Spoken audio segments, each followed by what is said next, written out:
my name is Tiensita Bumphentan, number 2. Welcome to the storytelling. Today I'm going to tell the story of the Frog Prince. Chapter 1. Princess in Trouble. Princess Poppy was furious. "I won't marry him, Daddy," she said. "He is smelly and smug and slimier than a frog."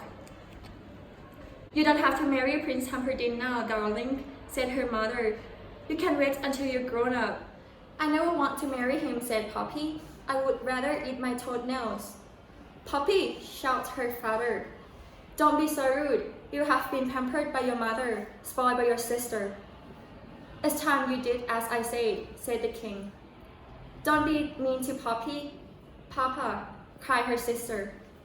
"And Humperdinck has such a big teeth. Why a Poppy?" "It's because I'm the youngest," Poppy went on sadly. "My sister got all the best prince. I hate being the youngest," said Poppy. "That's enough," said the king. "Prince Humperdinck is coming to the dinner tonight. You must be polite to him. He is your future husband, after all." "I find another prince to marry, Poppy dear. You can have until tomorrow morning," said the king. "But you'll never find a prince in that time. Just you wait," said Poppy. He picked up her golden ball and stormed into the garden. Chapter 2. Poppy Promised. Princess Poppy ran down the path to the palace pond, throwing and catching her ball as she went. There must be another prince somewhere, she thought. Anyone would be better than Humperdinck. Poppy was so cross, she didn't see the whoopee stone. She wibbled, ooch, wobbled, arch. She slipped and fell, face first into the pond. Her beautiful golden ball flew out of her hands. With a loud splash, it disappeared into the deep dark pond. "I hope it doesn't land on me," said the frog. "Oh no," Poppy groaned. "My birthday present from Daddy." "I'm in big trouble now," she thought. Poppy looked down into the pond, hoping to see her ball. Instead, she came face to face with a pair of big, bulging eyes.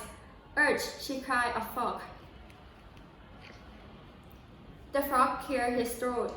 "Princess Poppy," he croaked, "let me help you."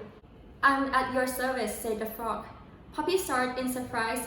"I've never met a talking frog before," she said. "Still, I don't see how you could help me." "I can fetch your ball for you," said the frog. "Oh," said Poppy, "thank you." "I suppose you might be useful after all," said Poppy. "But you must promise me something first," he added. Anything, agreed Poppy. "Promise that you will let me live in your palace. I want to eat from your plate, drink from your glass, and sleep on your silken pillow." "Yup." "In your dreams," thought Poppy, but out loud she said, "I promise." Chapter 3. Frog to the Rescue. The frog pushed down on his feet, leaped up with his leg, and plunged into the pond. Princess Poppy waited. Suddenly, in the deep blue water, she saw a glimmer of gold. The frog rose out of the pond. Above his head, he held the golden ball. "Hooray!" said Poppy. She snatched up the ball and raced back to the palace. "Hey!" the frog called after her. "What about your promise?" But Poppy was already too far away to hear. The frog hopped as fast as he could, but he couldn't catch up with Poppy. "Wait for me," said the frog. Chapter 4. Into the palace. Poppy arrived back just in the time to change for dinner. "I'm coming," said Poppy. "Hurry up, Poppy," said her father. She had to sit next to the Prince Humperdinck, who smelled of the garbage. "Greeting, Princess Poppy," said Humperdinck. Just then, there was a faint trapping sound. "Is someone at the door?" asked the Queen. Poppy had a sinking feeling. She rushed into the door, opened, and peered outside. "Hello," said the frog. Poppy slammed the door in his face. "Who was that?" said the king. "No one," Poppy said quickly. "That's funny," says Prince Humperdinck. "I was sure I heard someone." "Shh," said Poppy. The tap noise came again. "Poppy, I really do think someone hid there," said the queen. "I'll ask the footman to look," said the king. "No, Daddy, don't," cried Poppy. It's only a frog. How horrible, said Humperdinck. He's rescued my golden ball from the pond, Poppy added, and I sort of said he could stay with me. Then you must keep your word, bellowed the king. Let the frog in. I'd really rather you didn't. Oh, Daddy, I can't, said Poppy. He's so wet and warranty, Poppy, said her father, furiously. Let that frog in right now. Poppy dragged her feet to the door, praying the frog that has gone. But as soon as he opened the door, the frog shot inside. He followed Poppy all the way back to her chair. She could hear his wet feet going splat, splat, splat on the floor behind her. Poor you! He's the slimiest frog I have ever seen. I thought I would never made it, said the frog. Oh dear, says Humperdinck. Suddenly, I'm not very hungry. I think I might be allergic to frog, said Humperdinck. Excuse me, said the frog. But Princess Poppy did promise that I could eat from her plate. May I sit at the table too? Certainly not, snapped Poppy crossly. Don't be so rude, said the king. The frog is our guest, said the king. I'm starving, said the frog. What's the first course? Cold watercress soup, said the king, smiling at him. Help yourself. This is the life.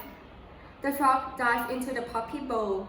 This is delicious, her cried between mouthfuls. I don't think I'm hungry anymore, said Poppy, as the frog slurped up at last of her soup. I think I'm going to be sick, said Humperdinck. Right, said the frog cheerfully. What's next? Poppy sighed miserably. What is the second course? She asked the maid. The maid began nervously. Come on, said the king. You must know what for supper. Well, you see, your highness, the maid went on. Cook didn't know about our extra grass. I'm afraid it's a frog legs. The frog gulped. I think I might skip this course, he said weakly. Poppy didn't usually like frog's leg, but that night she had second. You must be full now, said the frog. Isn't it time for bed, princess? Said the frog.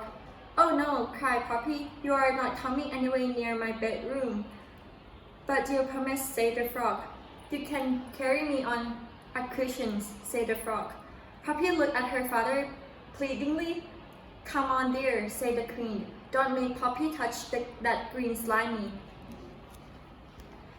Princess, don't break promises, interrupted the king sternly. Poppy took a deep breath, then stretching out her arm, she picked up the frog by one foot. Her sister grasped, she touched him, moaned. Princess Humperdinck and went. Chapter 5. The Frog Prince. Poppy dropped the frog in the darkest, most distant corner of her room before coming to the bed. But Princess Poppy, said the frog, you promised I could sleep on your silken pillow. Poppy didn't answer. If you don't let me, the frog threatened, I'll tell your father. I've had enough, snapped Poppy. You're the meanest, ugliest, the most horrible frog I have ever met. What's more, she added, if you mention my promise one more time, I'll throw you out of the window. No, you won't, said the frog. You wouldn't dare. You promised, said the frog. I so dare, said Poppy. In a fury, she strode over the frog, picked him up, and threw him out of the window. There was a long silence followed by a loud splat. Poppy suddenly realized what she'd done. She was horrified. Frog, say something, said Poppy. I hope I haven't killed him, she prayed, and raced down the stair as her leg could carry her. Outside, the frog was lying sprawled on the palace lawn. Poppy picked him up as gently as she could. Are you alright? She whispered. She stroked the frog carefully, feeling his head. I didn't mean to hurt you, said Poppy. I'm so sorry. And she bent down and kissed him. There was a loud crash of thunder, followed by a shower of sparks. The frog has varnish in his face, stood a handsome young prince. At last, shouted the prince, I'm human again. No more slimy skin, no more wet feet, No more fines. One by one the palace window flew open and anyone looked out. What's going on? Yelled the king. I'm coming down. What's happened to you? Puppy asked the prince. A wicked witch cast an evil spell on me, he said. I could only become human again if the princess kissed me. So it's because of me that you're a prince again, said Puppy, feeling rather proud. Well, yes, said the prince, but you did throw me out of the window first. Still, said Puppy, there aren't many princes who would kiss a frog.